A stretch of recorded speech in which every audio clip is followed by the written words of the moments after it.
Bonjour à tout le monde. Je me présente, je m'appelle Yorick Petitfrère. Je travaille ici à l'Université de Liège dans le département des sciences de la motricité avec Alexandre Mouton. Et je vais vous présenter ici une étude qui a été réalisée par un étudiant l'année dernière dans le cadre de son mémoire de fin d'études et qui va parler de l'utilisation de fiches pédagogiques pour l'apprentissage des premiers soins en éducation physique dans le secondaire supérieur. Donc ici, on est vraiment dans une thématique qui est liée à ce que Cédric vient de présenter.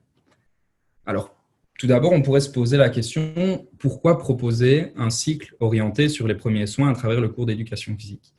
Et il y a plusieurs notions à prendre en compte. Premièrement, on sait que les élèves sont désireux d'apprendre ces notions. Ensuite, comme Alexandre vient d'en discuter, le pacte pour un enseignement d'excellence, qui est une nouvelle réforme qui va arriver ici en Belgique, le cours d'éducation physique va tout doucement se transformer en un cours d'éducation physique et à la santé. Donc, l'apprentissage des premiers soins pourrait y contribuer. Et enfin, en termes d'ancrage sociétal, comme M. Clouse le définissait dans son étude, qui est l'approche de l'enseignement de l'éducation physique, veillant à faire en sorte que ce qui est appris au cours puisse être utile concrètement dans la vie de tous les jours chez les élèves. Alors, comment procéder pour inculquer ces notions? Premièrement, on va utiliser des fiches pédagogiques avec un résumé des informations essentielles qui sont sur ces fiches et une incorporation à travers un contenu de cours classique. Donc, ce serait par exemple à travers un contenu de cours en athlétisme, en badminton, en renforcement musculaire, peu importe. Et ici, vous verrez que dans la méthodologie, les enseignants ont eu le choix de choisir librement comment ils allaient incorporer ces fiches. Alors, voici un exemple de fiche. Ici, c'est une fiche concernant les brûlures.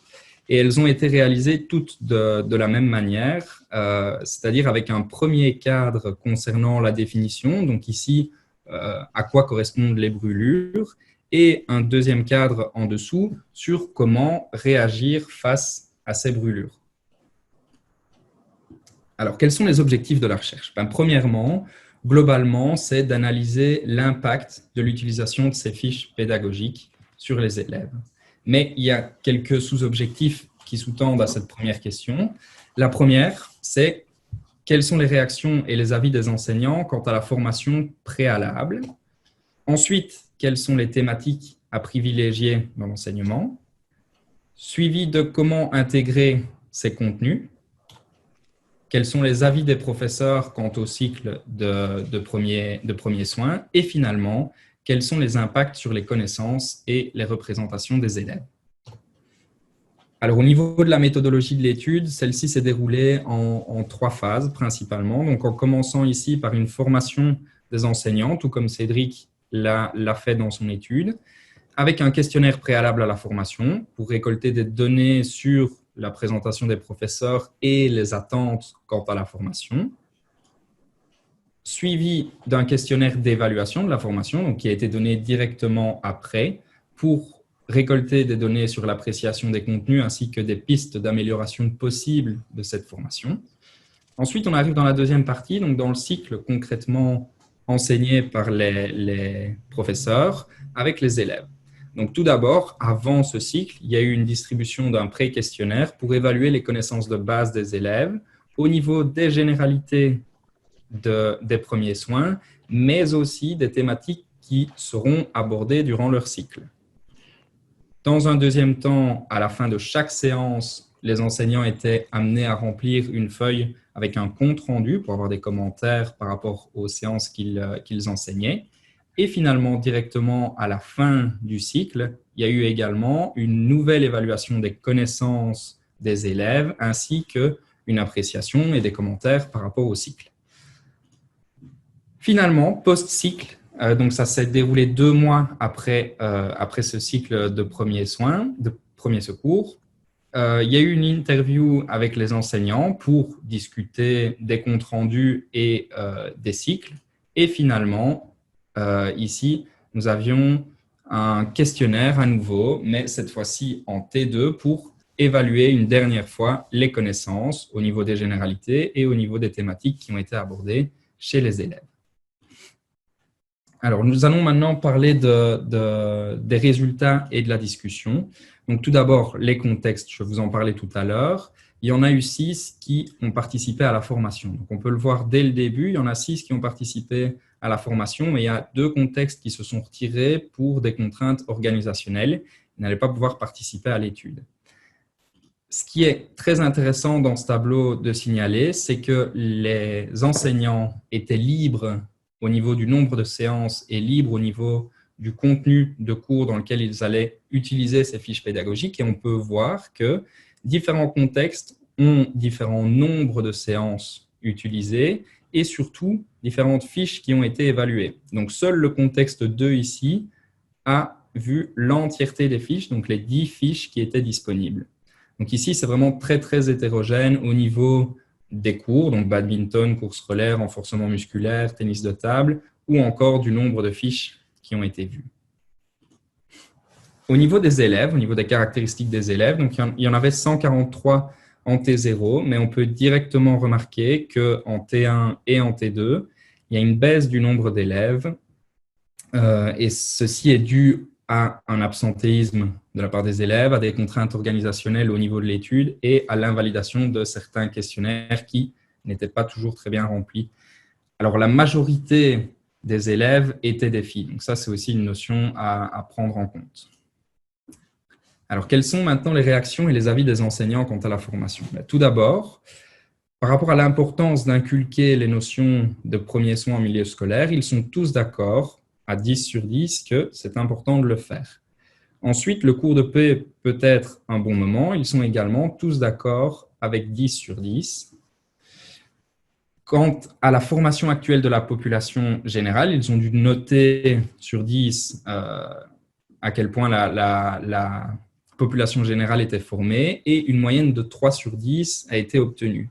Donc il y a un parallèle par rapport à des études comme ici, comme Sharif et Al, où on nous indique que l'éducation de ces notions devient urgente pour promouvoir une communauté plus sûre, mais également que l'enseignement des premiers secours à l'école peut potentiellement atteindre la vaste majorité de la population. Donc, au fur et à mesure des années, si on forme les élèves, l'entièreté de la population pourrait être formée. Alors, au niveau de la satisfaction par rapport à la formation, la moyenne obtenue a été de 8,8 sur 10 et tous les enseignants étaient d'accord sur le fait que l'entièreté des contenus était utile. Finalement, une moyenne de 9 sur 10 a été obtenue pour la confiance afin de proposer un cycle de premiers soins. Et ici, on est directement en parallèle avec l'étude de Lucas et ses collaborateurs qui, lui, propose que les enseignants en éducation physique possèdent en eux les capacités nécessaires pour ces enseignements. Alors, on en vient aux thématiques à privilégier dans l'enseignement. Ici, le graphique représenté le nombre de réponses a été proposé par les élèves. Donc, on peut voir que les principes de base ont été majoritairement mentionnés par les élèves. Mais il est important de savoir que sur ce graphique, seules les thématiques entourées ont été abordées par tous les contextes. Donc, comme je vous l'ai dit dans la méthodologie, malheureusement, tous les contextes n'ont pas pu voir l'entièreté des fiches. Donc, on peut voir que les principes de base ont obtenu le plus de réponses, suivis des brûlures, de la crise d'hyperventilation et de la syncope. La trousse de secours et les troubles articulaires n'ont malheureusement obtenu que très peu de réponses, voire aucune réponse pour la trousse de secours. Alors, à la question, pas assez de temps pour enseigner des notions de premiers soins en éducation physique. On pourrait se poser une autre question par rapport à l'apprentissage des premiers soins sur le long terme. L'enseignant 3 a signalé que dans leur école, ils aimeraient bien mettre en place des blocs en fonction des années pour arriver à la fin de la réto avec l'entièreté de ce qu'on pourrait faire en termes de premiers soins. Et Debuc et Al, dans son étude, mentionne un développement d'un continuum d'apprentissage en lien avec les premiers secours et les premiers soins étalés sur l'entièreté de la scolarité. Toujours selon le même auteur, des thématiques relatives aux premiers soins pourraient même déjà être abordées dès l'école primaire, donc encore un peu plus tôt dans la scolarité. Et là, l'avis est partagé par l'enseignant 1 qui indique que ça les intéresse déjà très fort. Les élèves sont déjà très fortement intéressés par ces notions. Finalement, Il faudrait une précision et une finesse dans les objectifs repris au niveau des programmes d'éducation physique. Et alors ici, éventuellement, une adaptation des fiches pour travailler avec un public plus jeune au niveau de l'école primaire. Alors, comment les enseignants ont-ils intégré ces notions? Premièrement, ils les ont intégrées de manière assez différente, sous forme de courses relais, sous forme de découverte libre des fiches, de mise en situation ou encore de démonstration collective. On peut signaler également que l'enseignant numéro 1 a indiqué que travailler en binôme avec un collègue serait utile. Donc, un collègue s'occupe de la partie un peu plus physique du cours d'éducation physique de base, tandis que l'autre s'occupe de la partie un peu plus théorique. Il serait également aussi intéressant de créer un récapitulatif sous forme de livret selon l'enseignant numéro 2 pour que les élèves puissent garder une trace des notions apprises. Et finalement, afficher des posters dans les endroits les plus fréquentés dans l'école. Alors ici, on peut se poser la question de qu'en pensent les élèves par rapport à ces notions. Mais on peut voir que ici, la découverte de manière pratique, il n'est pas marqué, mais la découverte de manière pratique a obtenu le plus de réponses. Alors cette découverte de manière pratique, c'est directement en lien avec le learning by doing ou encore les mises en situation. Et l'enseignant numéro 2 signale que ce travail est sous forme de scénette, donc une découverte de manière pratique des premiers soins, peut aussi faire valoir l'expression corporelle au niveau du cours d'éducation physique. Alors, la majorité, un grand nombre des élèves signalent également qu'il faudrait approfondir le tout. Et pour les restes des données ici, on peut voir que c'est assez isolé. Il y a par exemple 3 élèves du contexte 3 qui ont proposé d'utiliser du matériel, ou encore 2 élèves du contexte 2 qui ont proposé d'avoir un cours complètement à part pour apprendre ces notions. Alors, qu'en pensent les enseignants de l'apprentissage de ces notions? Tout d'abord, les enseignants, ils encouragent ces apprentissages et ils souhaitent continuer à utiliser ces fiches. Et d'ailleurs, d'autres collègues étaient preneurs durant l'étude. L'enseignant numéro 1 signale que dès qu'on sort de sa zone de confort, l'image change, les regards changent sur eux. L'enseignant 2 dit que ça parle vraiment aux élèves et les élèves pourraient rencontrer ce genre de situation. Pour l'enseignant numéro 3, il se rend compte qu'il pourrait agir sur certaines situations et il se sentirait plus à l'aise dans celles-ci. Et finalement, l'enseignant numéro 4 indique que ce serait intéressant qu'il puisse savoir que ce n'est pas spécialement grave lorsqu'un accident se passe comme celui-ci et qu'il pourrait agir dessus. On est réellement dans de l'ancrage sociétal et on valorise directement ce cours d'éducation physique.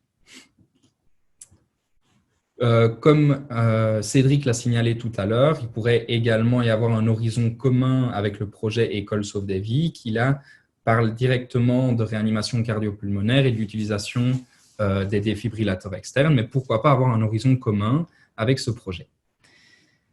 Alors finalement, le dernier objectif était d'analyser l'impact sur les représentations et les connaissances des élèves.